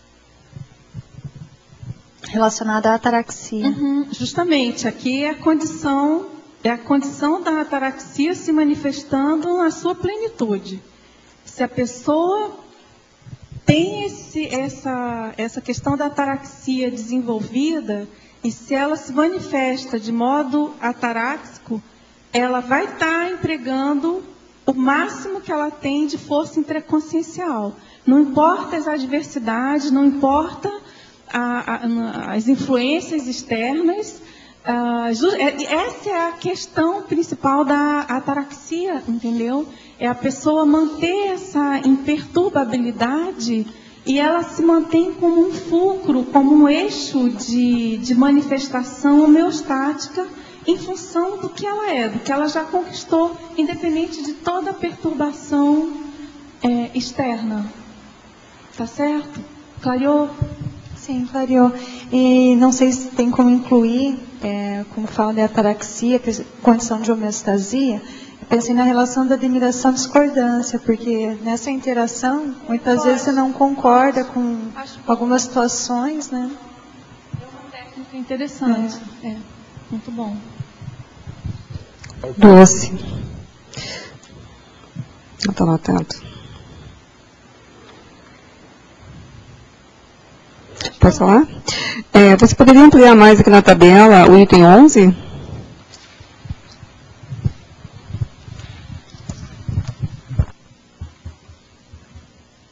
Eu já falei um pouco, mas vamos lá. Bom, a questão do desejo fugaz, quando a pessoa começa a pensar mais e se preocupar mais no sentido, vamos dizer assim, positivo, né? Pensar mais na questão da vontade, do que é tanto dela ter uma vontade inquebrantável, quanto de focar a vontade em algo realmente evolutivo, essa condição vai estar aproximando a pessoa da ataraxia. E, ao contrário, a questão do desejo fugaz é justamente a condição de você ter aquele ímpeto, geralmente emocional, é alguma coisa sem sentido, sem nenhum fundamento evolutivo e que geralmente você está totalmente desequilibrada. É a questão da vontade, da volição mais negativa possível, né? Então, aí você tem aí a pessoa mimada, a pessoa voluntariosa negativamente. Então, isso tudo é condição de não ataraxia, é manifestação emocional não produtiva para a pessoa, né? Então, eu pensei assim, que se você começa a trabalhar e desenvolver esse atributo da vontade, você vai tender a se manifestar de modo mais ataráxico. Você tem mais força naquilo que você quer, você pensou mais sobre aquilo, você tem mais segurança e mais estratégia, né, de realização para aquilo.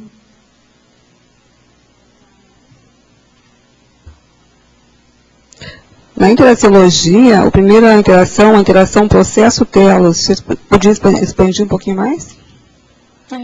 Aí eu fiz a relação porque, assim, para os filósofos, né, eles usavam muito essa questão, colocavam muito essa questão da ataraxia como alvo, né, como fim, como objetivo.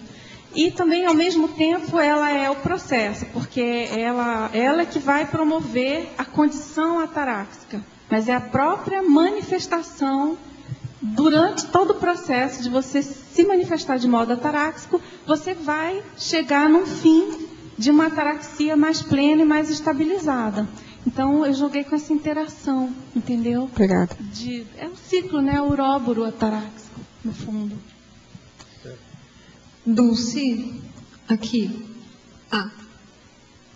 Aqui é a Tamara.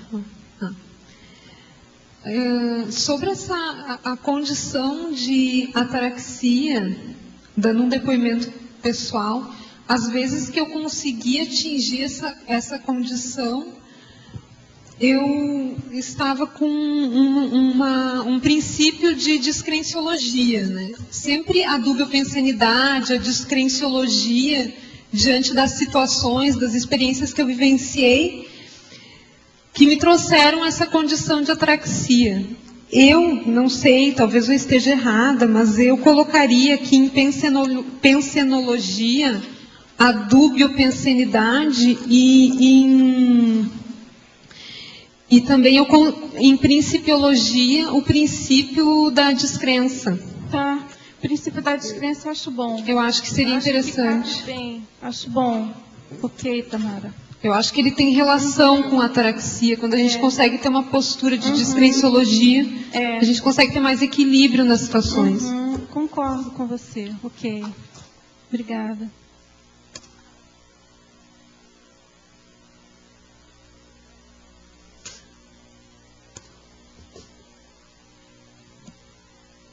Estão me informando aqui que estão recebendo na sala de monitoria do tertuliário o pagamento das pessoas que reservaram os 8 volumes da Enciclopédia da Conscienciologia.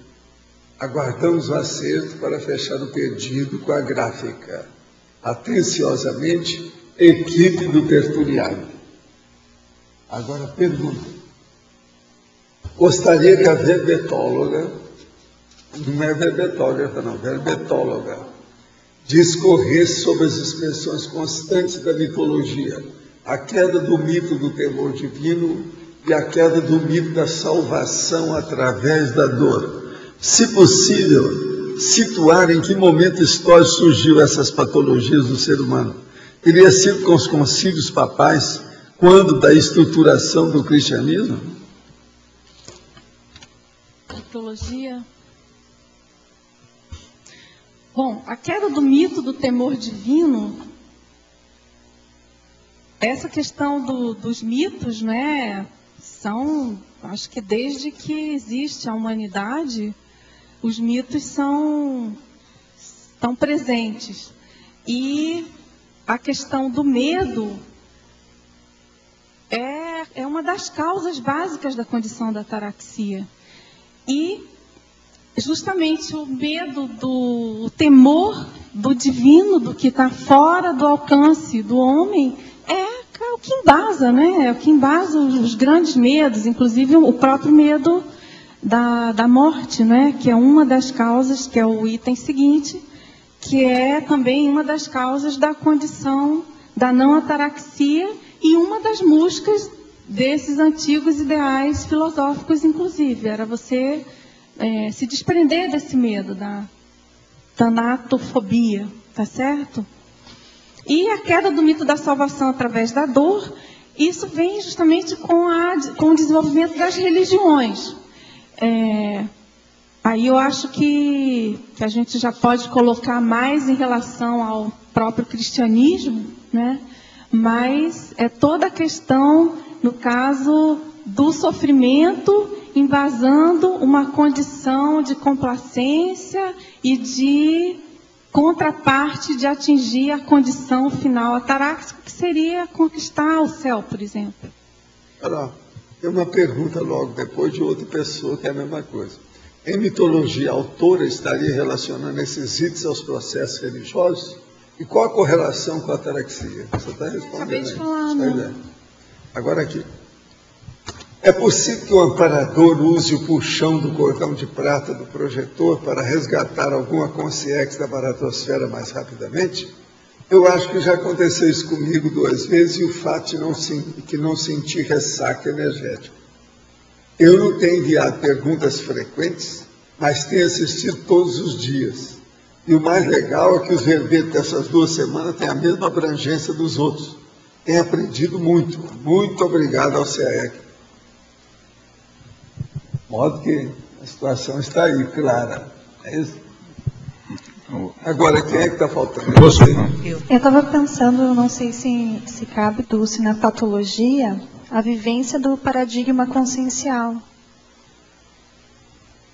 Porque eu penso que a vivência do paradigma consciencial, ele te ajuda demais, assim, pelo menos eu buscando, né, viver ele, a chegar na ataraxia. Não sei se é esse o melhor local. Mas eu acho muito assim genérico, muito amplo, porque na verdade a vivência do paradigma consciencial está íncito aqui em várias colocações, né? Assim, por exemplo, na própria tecnologia, enfim, está solto aqui em geral. Agora, de todo modo, eu vou anotar para ver se eu consigo especificar um pouco mais. Agora, você não quer explicar o que você pensou, assim? No caso da vivência, alguma técnica, alguma... Eu vou trazer assim, a experiência que eu tive vindo para a tertúlia. Eu comecei a identificar como a minha saúde consciencial começou a melhorar depois que eu estou vivenciando o paradigma consciencial. Eu não estou lá, top de linha, a melhor pensanidade, mas eu estou buscando a ter a pensanidade mais retilínea. Eu achei interessante que eu vim pensando e não sabia sobre o tema, né? Sobre a minha pensanidade, enfim.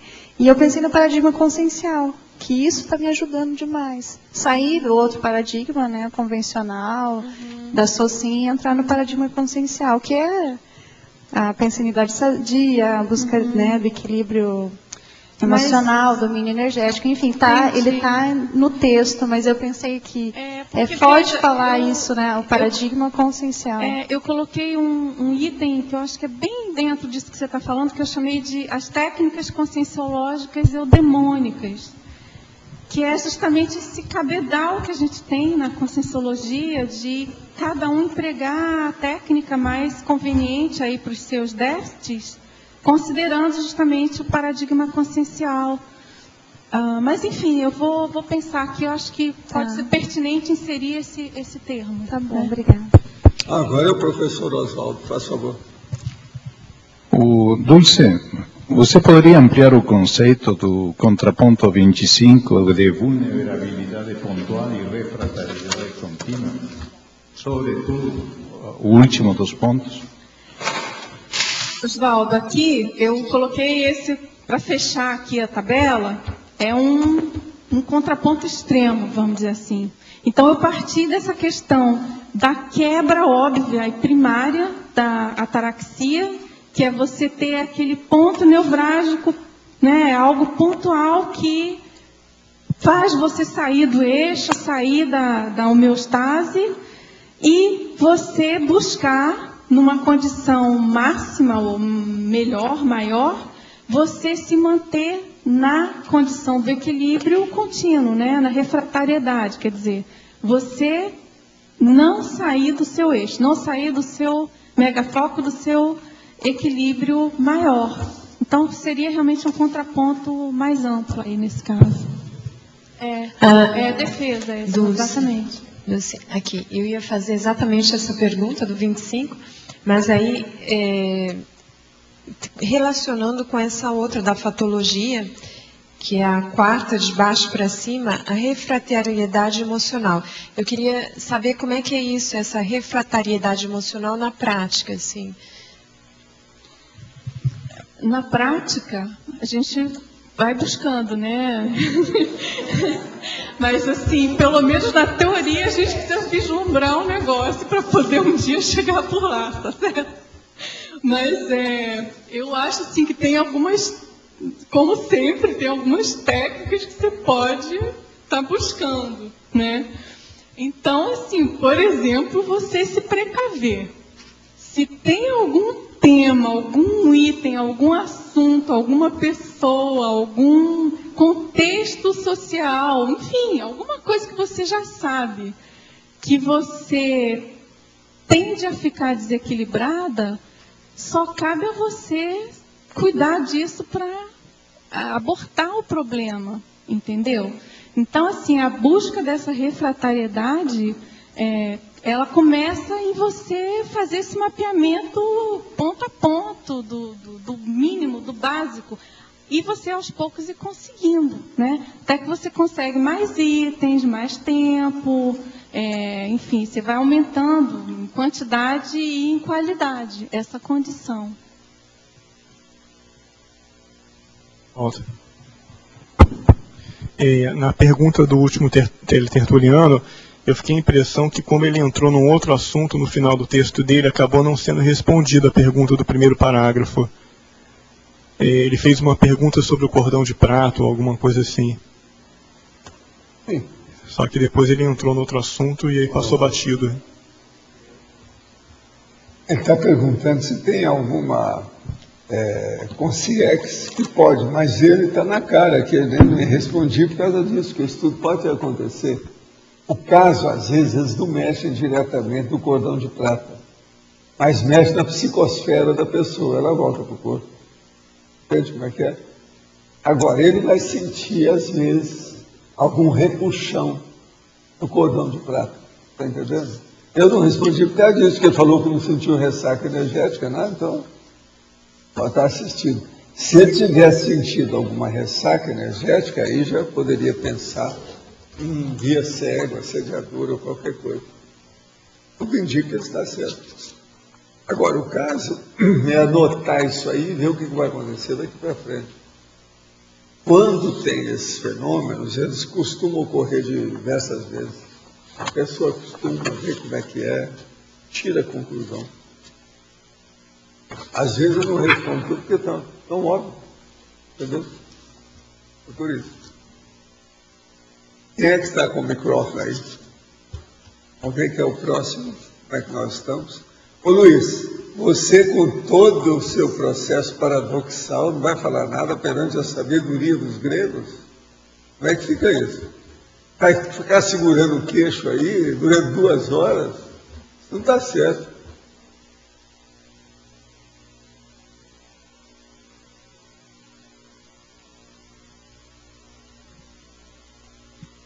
Bom, aqui é um tema bem interessante. Eu estava pegando aqui na situação que eu acho que... Não, e a turma aí está virando do avesso o tempo todo aqui, nesse período. Né? Impressionante. Está muito bom o trabalho que já foi feito. Faz só 1h30 que nós estamos trabalhando nele. A Ataraxia da Dulce. Eu gostaria de colocar em discussão aqui a seguinte situação, né? Perante a evolução, a gente passa pelos mesmos problemas. Só que no momento você se perturba emocionalmente com algumas coisas, e em outros momentos não. Então a minha pergunta é, a consciência mais evoluída, ela descobre um jeito exato, poético e mais perante todas as situações? É isso que faz? Ataraxia é isso. A imperturbabilidade é isso, a ataraxia. A serenologia é isso. O processo todo é esse. Uma outra coisa, a hiperacuidade é isso. A holomaturidade é isso. Para tudo. Para tudo, em qualquer lugar, a qualquer hora, em qualquer dimensão. A gente ainda está assim, atento ainda, para a questão evolutiva, e compreender, parece que para certas áreas da manifestação, a gente não tem esse equilíbrio. Sabe qual é o maior problema nisso? É que nós já vivemos todas as injunções e contingenciamentos, percalços, adversidades, vicissitudes. Mas, dentro da gente, a gente acha que é diferente. Não, igual esse dia eu nunca tive. Agora, por quê? A pessoa esqueceu das vidas anteriores, já não lembra. Ela já passou por aquilo, às vezes 10, 20, 30, 100 vezes, e está reclamando, e ela ainda sai vítima do processo dela mesma. Entende? Então, isso é que é o problema sério. A pessoa tem que lembrar o seguinte: nessa sua vida, ô Luiz, isso é para todo mundo, eu vou falar especificamente para você. Até essa idade que você tem, você não teve nenhum problema novo para a sua consciência. Aqui, ó, para você. Isso é terrível. Agora, veja, eu posso falar e dar essa banana para todo mundo aqui. Raramente aqui vai ter gente que tem algum problema novo nessa vida, mas os problemas que tem são devido ao curso intermissivo positivos. Mas negativo, vocês já tiveram todos eles em vidas anteriores. Isso eu garanto, ou seu dinheiro de volta, se eles. Pode ter satisfação garantida com isso aí. Então pense apenas nisso. A precedenciologia. Autoparaprocedenciologia, que é o nome que eu uso mais sério, é um grandão. Autoparaprecedenciologia. É a base de tudo, que é a paragenética. É a vivência do processo da paragenética. É a sua holobiografia. Ou, se você quiser, a sua holomnemônica. Só aí eu estou falando 4 coisas que se equivalem. Para te ajudar. Você entendeu, né? Então pense bem. Outra coisa, existe uma expressão nossa que é o seguinte, uma coisa muito simples. E é uma expressão trivocabular. Isso também passa. Porque tudo já foi passado. Vai passar mais uma vez. E aquilo já passou. Uma vez eu perguntei para um amparador, que é da turma do curso intermissivo, o seguinte: me dê uma síntese do curso intermissivo. Ele virou e falou assim: todo mundo que aparece no curso intermissivo é porque já viu todos os tropeços, já passou por todos os obstáculos. Mas ele passou naquela vida, mas nessa aqui ele já não queria passar mais, então ele acha ruim. Passa um, na outra vida tem o outro que ele já passou 3 vezes, mas nessa não está querendo mais. Então veja, são as repetições dos tropeços que a pessoa reclama. Porque não vai ter novidade. Agora, as novidades que tem, é a hora que a gente fala, por exemplo, em OFIEX, em mega euforização. Esses são problemas, mas são problemas positivos. O que é? A pessoa não pode reclamar de uma coisa dessa. Isso é positivo, é o desafio, é o reto, é o envolvimento da pessoa. Agora, para você, sugestão para o item 13 da tabela: entusiasmo, parapsiquismo lúcido. Quer dizer, versos, né? Entusiasmo, verso, parapsiquismo lúcido. Você estuda aí. Outra, sugiro acrescentar como coloquiologia: em terra de sério, quem tem um olho é rei. Aí é com você, eu não vou dar palpite. Em terra de sério, quem tem um olho é rei. Você acha que vale a pena? Eu não estou vendo nada. Não. Olha, sinto muito, mas você não foi aprovado. Te deram a bola preta. Te deram a bola preta. Não é isso? Você sabe que geralmente eu não falo assim, não. Eu falo o seguinte: em terra de cego, quem tem 1/4 de olho é rei. Quer dizer, o cara nem a heminopsia ou heminopsia não serve. Só um pedacinho, já viu, já é alguma coisa, se todo mundo é cego. É isso? Então, o processo pontual já é alguma coisa. Então, aí, ó, é o rei. Agora, pode ser rainha também, tem isso. Em terra de cego, quem tem 1/4 de olho é rainha, porque é só mulher que tem lá. Que a hora que você fala que é rei, fica parecendo que só tem homem. Todos os homens são cegos. Não, tem as mulheres também. A gente não pode esquecer de mulher, né, essas coisas. Tem que carregar aí o processo. Você entendeu, né? Você entendeu. Aposto que vocês estão pensando nisso pela primeira vez. Ninguém, mulher nenhuma, nunca reclamou para mim sobre isso. Não, eu brinco sempre que aquela coisa, o trabalho enobrece o homem. Aí eu digo, a mulher, felizmente não. Eu acho muito engraçado esse ditado. Mas agora veja, na terra, lá na ilha da Mulher Maravilha, a Wonder Woman, quem tem 1/4 de olho é rainha, porque lá só tem mulher. Como é que faz?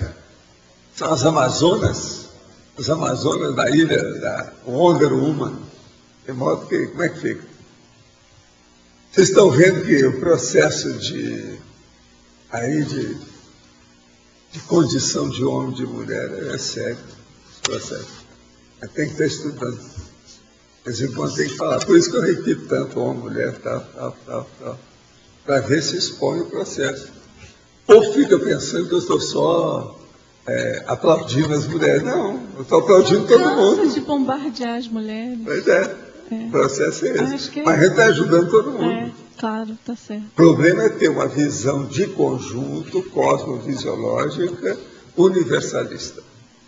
Isso é que é o difícil na história. Mas olha, hoje nós reformulamos muita coisa aí. Você pode estudar bem aí para ver depois, junto com a Minerva, o que vocês fazem. Agora, o seu verbete realmente merece essas ponderações devido ao processo de ser sabedoria. Né? Isso é estudo de conhecimento, cognição sábia, a inteligência evolutiva. De modo que, como é que fica esse processo? Ele é seríssimo. Por exemplo, se eu fosse você, eu aumentaria aí na interdisciplinaria a evoluciologia. Ou, se você quiser, a autoevoluciologia. Esse eu acho que seria cabível. Porque o problema de sabedoria é um processo da inteligência evolutiva. Então entra na autoevoluciologia. Não tem lógica? Fica bom. Agora, professor Valdo, você vai me dizer que é óbvio, mas eu queria que o senhor falasse um pouco mais. No caso desses filósofos, né, a condição super precária da época e tudo, belicismo para todos os lados, e eles tinham, essa inspiração era realmente inspiração de amparador? Não, como é que eles chegavam nessas ideias? De amparador, às vezes tem outras influências. Se uma pessoa não tem noção da multidimensionalidade ou da parapercepciologia, do parapsiquismo, tudo fica superficial. O negócio só começa a aprofundar com seriedade, dentro de uma abrangência maior, quando a pessoa vê a multidimensionalidade. Você vai olhar isso com o tempo. Às vezes eu falo isso, o povo rechaça, fica na dúvida. Agora, vai vivenciar, você vai ver com o passar do tempo, você não arranja outro argumento melhor do que esse, para explicitar o processo. Gente, o problema nosso é que nós somos conscientes, nós não somos conscientes. Consciente, nós estamos conscientes, mas nós somos conscientes. Então, acabou. O que interessa para nós é o que está lá, não é o que está aqui. Isso tudo aqui é fugaz, é transitório. E não é só o passageiro do ônibus, não. Não é o motorneiro, não. É mais, tudo é passageiro de uma maneira muito mais diferente, muito mais séria. Professor, eu tenho uma questão que não está diretamente relacionada com o verbete, mas já que o senhor tocou na questão da autoevoluciologia, hoje eu estava estudando sobre a escala evolutiva e me pareceu assim que a consréu, na verdade, a consréu ressomada, a consvéu, elas não estão tão distantes assim do pré-serenão vulgar. Não, e que na verdade o pré-serenão vulgar... Tem um percentual, né? E eu fiquei pensando assim, pode um pré-serenão, uma consréu ressomada, por algum motivo, pela vontade, sei lá, atingir a desperticidade em uma vida humana? Eu não ponho a mão na cumbuca, para mim tudo é possível. Não existe milagre, existe alto esforço. Alto esforço para mim é superior a milagre, prodígio, tudo que seja coisa assim, singular. Alto esforço, pessoal, alto esforço. Falando alto esforço, é o pessoal, é da pessoa. Então, esse alto esforço, eu não ponho a mão na cumbuca. Ele pode mudar a pessoa de uma maneira extraordinária. Onde é que estão as listagens? É só olhar. Pois é, olha a diferença que tem. É mínima, não é grande. Entende? Isso tudo aí ocorre. Olha, antes de começar a tertúlia, nós estávamos aqui debatendo um verbete que eu estou construindo aí, e tem 4 aí que estavam me ajudando. Então, eu estava falando o seguinte, eu admito que numa vida, uma pessoa que fez o curso intensivo, chegou lá e fez, a primeira vez. Ela chega aqui, ela vai fazer 4 coisas. É a barba, o cabelo, o bigode e tomou banho. Depois, para limpar os cabelos. Sabe como é que é? Então, veja, são 4 coisas que ela fez. Quais são as 4? TENEPS, OFIEX, complexo e dispersidade. O que falta para essa pessoa para a próxima? Falta ela manter essa conquista. Porque a primeira vez que ela faz, isso é pouco. Tem que manter. Sei lá se ela estava fora, as condições muito adequadas, ela teve muita companhia positiva, muito incentivo, muita motivação. Eu quero ver na próxima. Ela tem que continuar. Ela não pode deixar a peteca cair. Agora, quais são as petecas? Vou repetir. Peteca da TENEPS, peteca do OFIEX, peteca do complexo e peteca da dispersidade. Como é que fica? A peteca, por exemplo, da dispersidade é que eu acho mais difícil de manter. Mas se a pessoa conseguiu, se sentiu autoconsciente disso, fica até mais fácil. Professor... Talvez aí a próxima dela, se recrudescer ou incrementar a programação, o complexo talvez seja pior para ela do que a dispersidade, que é aquilo que você estava falando. É que eu fiquei com a impressão de que o que vai dar esse upgrade e o que vai proporcionar essa continuidade é um cons básico que não pode ser perdido, que é o da assistencialidade. Eu tenho como hipótese de que se a pessoa não perder a assistencialidade, ela vai conseguir manter. Sim, mas o caso é o seguinte, a hora que chega na interassistencialidade, nesse caso aí que eu estava falando, da despertologia, a pessoa não perde isso mais. Isso já faz parte, é íncito a ela. Outra coisa, isso faz a pessoa mudar o temperamento. Agora, deixa eu te explicar uma coisa mais séria mesmo. Qual é o neurológio disso tudo que eu falei? A mudança de temperamento. Essa pessoa, querendo ou não, um bom percentual do temperamento, ela mudou nessa vida, para alcançar essas 4 coisas. Vocês não acham? Tem muita superposição de valores, é muita uma coisa em cima da outra. Você entende? Agora, eu admito isso. Por exemplo, essa pessoa, nas vidas anteriores dela, às vezes ela já fez estudo.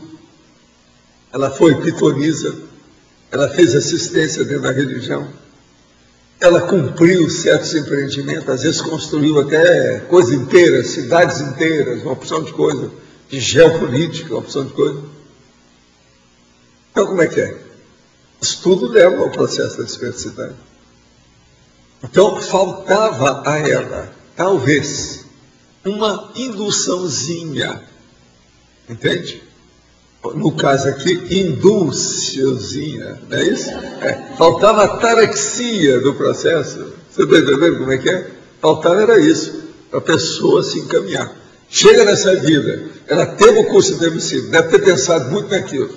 Vamos supor que ela passou lá, depois fez o curso de emissivo algumas dezenas de anos, só raciocinando o processo. Visitou para a psicoteca, foi em algumas comunidades, essas de reflexão, não de 5 horas, mas do ano inteiro. Sabe como é que é? Aquela que tem a música das esferas no ar, uma mega euforização contínua. Você está entendendo? Isso pode ter mudado demais a pessoa de uma hora para outra. Ela chega aqui, vai ter o impacto da carne, o renascimento. Isso vai dar um esbrego nela, ela fica tonta, dá alteração, vem a fase da adolescência, depois da infância. Aí ela começa a ver, entra na Sinvex, muda tudo. A Sinvex dá um pulo, dá uma transposição cavalar, é o jump muito grande nela. Aí ela vai ver, não, quais são as hipóteses, o que eu tenho que obter? É isso aqui, então deixa eu trabalhar. Se ela for, por exemplo, javanina, autodeterminada, porque tem um monte de gente autodeterminada que estão com as metas erradas. Se ele canalizar aquela autodeterminação para a meta certa, ele vai longe. Então, veja, eu não ponho a mão na cumbuca a respeito de consciência. Agora, os evoluciólogos que eu tenho encontrado, todas as vezes eu faço essa pergunta para eles. Você acha que eu estou errado em pensar assim? Eu falo assim, não. Tudo é possível. Bateu, ou saiu, ou promana, ou emana, ou tem origem numa consciência, tudo é possível. Vai devagar. Eu sou muito mais complexo do que aquilo que eu falo. Pensem nisso.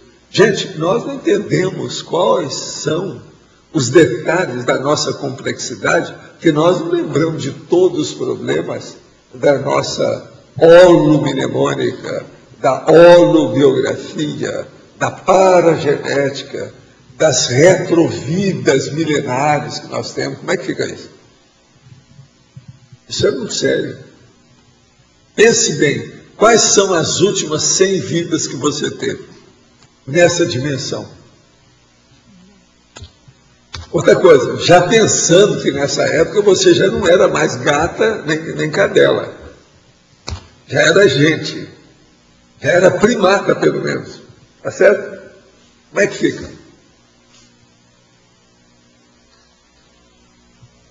De modo que raciocine sobre esse aspecto crítico, vamos dizer, um pouco, vamos dizer, amplo, difícil da pessoa entender, mas tem que ter uma certa cosmologia, senão ela não vai entender. Mas a pessoa vai chegar a essa conclusão. Agora veja, eu agora vou te dizer por que a maioria não chega nessa conclusão. Por disfarçatez, por falácia, por autocorrupção. Porque se a pessoa pensar assim, ela não tem mais desculpa para nada que ela fala. Não há justificativa mais para nenhuma falta de execução. Tudo ela tem capacidade de executar. Se ela não executou, é porque ela não quis. Então ela não tem mais justificação. Não há desculpa. Vocês estão entendendo? Por isso que a pessoa não toca muito nesse assunto. Vocês já viram quanta gente que me pergunta, que eu já falei isso esses anos todos? Essas pessoas querem fazer um negocinho. Elas ainda não apresentaram um negocinho, mas estão querendo, estão se insinuando para chegar lá, para criar um ambiente mais favorável para a condição dela, para não precisar de fazer muito esforço. Então vamos pensar. Agora, gente, viva a ataraxia, viva a Dulce, viva esse verbete, viva a sabedoria, porque foi o máximo. Muito bom. Os nossos comerciais, por favor. Obrigada. As pontuações da tertúlia de hoje foram 40 assinaturas no livro de presença, 27 perguntas presenciais, 15 perguntas respondidas online, 21 votos presenciais, 14 votos online. Hoje temos 3 recados. Liliana e Jussara, primeiro encontro sobre a longevidade na CCCI. Tamara, laboratórios. Neida, primeira semana da reeducação consciencial. Antes queria lembrar para os teletertulianos que estão mandando e-mail e que já fizeram, em seu momento, mostraram interesse pela compra da enciclopédia, que hoje só poderá ser efetivizada através do depósito no Banco do Brasil, na conta, na agência 3270, dígito 0, e número de conta 44.000. Então, só através disso que poderemos fazer a reserva desses exemplares. Boa tarde. Alô, alô. O Grupo Longevidade gostaria de convidar aos tertulianos, teletertulianos e paratertulianos ao primeiro encontro sobre longevidade na CCCI. O encontro vai ser o 1º de outubro, no Dia Internacional do Idoso. Vai ser no Discernimento, das 8h30 da manhã até as 6 da tarde. Gostaríamos que a gente que gostaria de participar se inscrevesse no e-mail longevitá2010@gmail.com. O evento é gratuito. Vamos ter diversas palestras de especialistas, entre outras, política do idoso em Foz do Iguaçu, consciência proativa e velhice, qualidade de vida e longevidade produtiva, maturidade na longevidade. Vamos ter a presença do professor Valdo também, sem horário determinado, mas ele disse que vai comparecer lá. E outra coisa também, vamos ter boca livre, tá? São todos convidados. Obrigada. Pessoal, nós estamos precisando de voluntários para os laboratórios conscienciológicos do CAEC. Quem tiver interesse em desenvolver a interassistencialidade, o parapsiquismo, então procure a equipe dos laboratórios e também a equipe do voluntariado, né, aqui do CAEC, os voluntários que cuidam do voluntariado do CAEC, e as informações sobre isso são na recepção. Muito obrigada. Boa tarde a todos. Estamos convidando os interessados a participar da primeira semana da reeducação consciencial promovida pela Reaprendência, cujo slogan é Reaprender para Reeducar. Este evento acontece em outubro, de 8 a 16, no Discernimento. A semana inicia com uma qualificação docente para os professores da Conscienciologia e encerra com um evento, que é um curso, né, sobre Descienciologia. Mas hoje vou dar enfoque, gente, a segunda programação da semana, que é um seminário sobre pensadores de educação e também conferências sobre história da pedagogia. Então, vamos falar desde Confúcio até Paulo Freire. Esse evento é gratuito e os interessados deverão realizar suas inscrições na recepção do CAEC. Maiores informações no site www.reaprendência.org ou ainda no telefone 3525-2652. Pode também pegar o folder na saída do tertuliário ou na recepção. Estão todos convidados. O verbete eleito para amanhã é Amensurabilidade, especialidade Cosmovisiologia, autora Rosa Nader. Obrigada e boa tarde a todos.